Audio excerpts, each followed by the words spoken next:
Hey party people, anybody ever gone from being a VIP to a PIP? A very important person to a previously important person? Well, if you have, join the club. In fact, the Harvard Business Review just wrote a great article about that, and it discussed the concept of identity paralysis, the struggle that so many of us feel during a transition or a career change.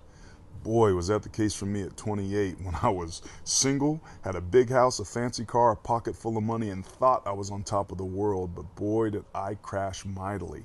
And it wasn't because I didn't have the outside things, it was because the way I felt on the inside didn't match my outsides.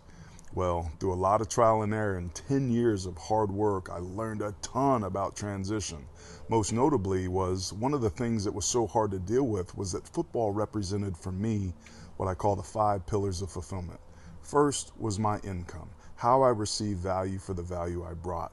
Beyond that, though, was my identity, how I was known to the world, but also how I was known to myself.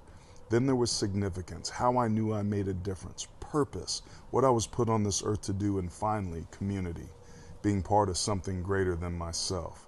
Boy, oh boy, when all that went up in smoke, so did my happiness. But I'm here to tell you that there's an app for that. June 12th through 19th in one of the most beautiful places on the planet, down in Baja, Mexico at the Modern Elder Academy, there's going to be a retreat that deals with career change and transition.